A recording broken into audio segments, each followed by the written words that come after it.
Well, word is that Bruce Anstey has blasted his own lap record, now lapping at 126.549, a sub 18-minute lap on a super sport machine, James. That is absolutely incredible. Yeah, it is.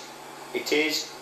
But all the riders say that these things are just such lovely bikes to ride on here. None of the handling glitches and problems and stuff you get with the superbike. This is John McGuinness, down in 5th place, and you just look at what he's got on his backside. Not his name in writing, it just says Mc, and then find the Guinness. Oh, and that was Anstey. Yeah, Anstey went past. He went past the pint of Guinness on McGuinness's bum there as he's sweeping through there. He's taking 2 in one go, or isn't he? Yeah, that's Hutchie in front of him, right? It is. It's Hutchie in front of him. He's already passed Keith Moore. That's 4th in that group.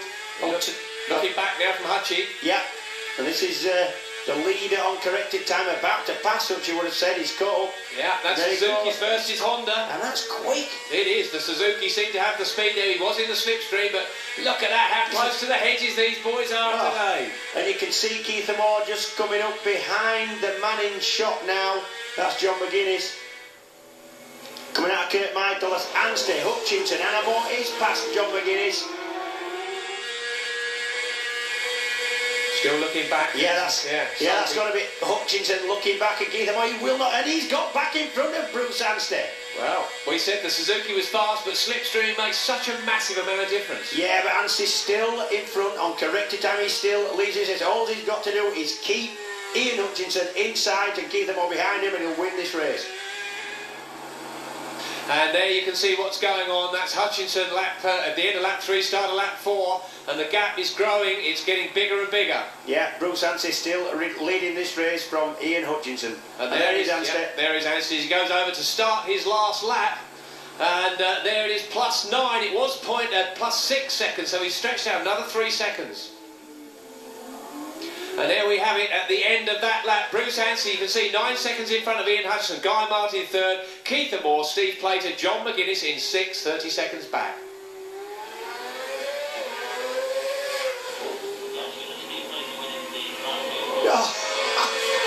This is short circuit stuff, isn't it? It's like Oldham Park, really. That's Ren Cullen now. He's been demoted to 3rd in that group. And there's Keith Moore, Bruce Anstey. Oh, Anstey there. Big wobble from the number 5 Suzuki there as he got through. Hutchinson looked the smoothest over the jump. Yeah, and we're now looking back from Ian Hutchinson. He hasn't been able to get past Bruce Anstey. Yeah. Oh, this is the high motion shot, 600 frames a second. And look at this. Keith Moore takes off over the Balacry jump. It's going sideways a little bit. Watch the rear tyre.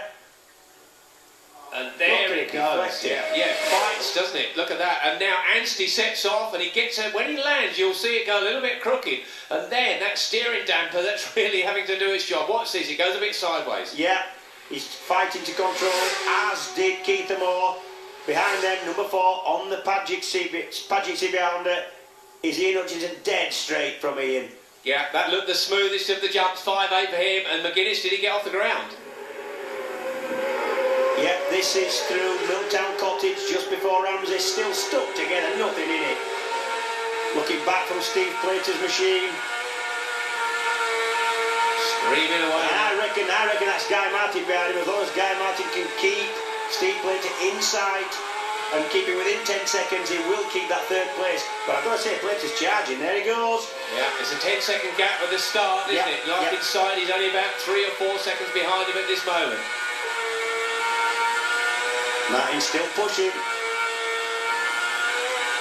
Listen to that engine scream, Steve. Yeah, it really is going so, isn't it? The Hydrex Honda has run faultlessly so far. There is Plater again, and that is it. Like, that's only 2 seconds in that. Yeah, Guy Martin beautifully. When he jumped that jump there, he just got his backside off the seat and the bike went dead straight when it landed. Guy Martin looks to be using a lot more rubber, Steve Plater. That's Keith Moore at the gooseneck, followed by Anstey, and as quick as that, Ian Hutchinson. Yeah, Anstey still looking good. Just got to coax it over the mountain to take that win now for Bruce Anstey on the Suzuki. Yeah, as long as he can keep Keith Moore in sight and well, Hutchinson can actually pass Bruce Anstey. As long as he keeps the pair of them inside, Bruce Anstey will win this race. Again, the Suzuki just seems to lose a bit coming out of some of those corners, doesn't it? That's looking back from Ian Hutchinson's Honda at the Suzuki, the relentless task Suzuki. The sea is blue. Look at the sea at Ramsey there as you're climbing back up. They've no time to look at the sea, they haven't got mirrors. No, but look at the helicopter there doing its best to keep up as Anstey using all the road again. It does struggle out the corners, does Anstey Suzuki. Yeah, it does, but it seems to have the advantage on the top end of it, and that's what this circuits are about. It's all about where you can use the power, how you can get it down, and where you've got the top speed. Yeah, looking back there, Gary Johnson now 9th position. Looks like he's tucked in. Look at the top end again. Yeah, slipstream up the mountain climb. And that's about 150 miles an hour there. Do not be fooled.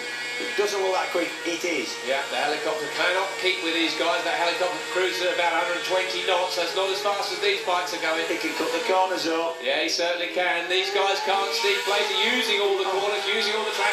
There's pit boards waiting to be given out. Yeah, and Guy Martin is within about 2 or 3 seconds of Steve Blazer. That's good enough for third. This is going to be some race or some close finish, I think. It's just so good when 4 or 5 riders are stuck together on the road. Proper short circuit stuff. Yeah, terrific for all the spectators sat out in the sunshine now. Here's the back of the ranch. Here's the 3 battlers. Over there. Coming closer. Yeah, Veranda now. There's not far to go for this man. Bruce Anstey still holds the lead. Tricky corner, 3 apexes really, and the last one's the most important. Now, look at this, that's the speed. Anstey's got a problem. Yeah, he's got a big problem. That just wasn't out the corners, that was a big problem for Anstey. Bruce Anstey really, who leads this race, he had a 9-second advantage when we started this lap. There's something wrong. There he is, look, he's shaking his head. Bruce Anstey, the Kiwi, is out. Again, I can't believe this. This is tragedy for the team. Yeah, and he knows he's out as well. He sat up, he isn't even trying to make it. This is at the bungalow, but is he still pulling? No, it's not. No, it's... Well, surely it couldn't be fuel at this early stage. I don't know, you wouldn't think so. No, it's too early to be a fuel. And it's such an experienced team, Steve.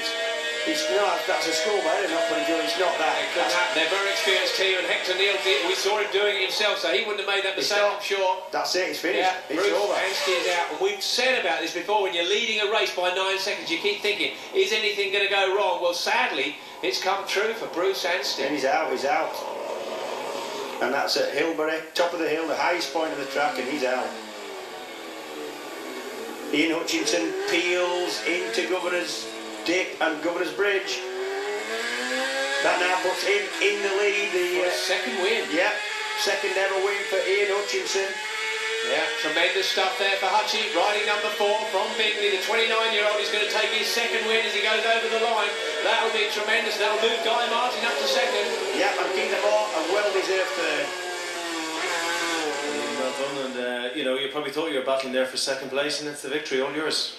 Yeah, this place is like that, you know, anything can happen in the race, and I knew we'd had a mega pit stop, and the guys had said that I was 4 seconds down on the lead, and when I left I thought we must have pulled, you know, at least half of that back, and then there was some yellow flags out at Glen Ellen. We had to slow down, cruise through there was some oil down, then the next minute, like 2 corners after, Bruce come flying past me, and I was a bit like, you know, if we had a good pit stop, how on earth he got that on me? So anyway, I just got stuck in and kept with it, and you know, it's not nice for anyone to break down, but it's always in my head that he might break down, and it got a bit messy the last lap with Keith was obviously fighting for position as well, and I thought someone had come along and take all 3 of us, to be honest. The times I didn't think would be very good with us all chopping each other up, but you know, it's a mega race, and just thanks to Clive Padgett and all the team and Bike Devil and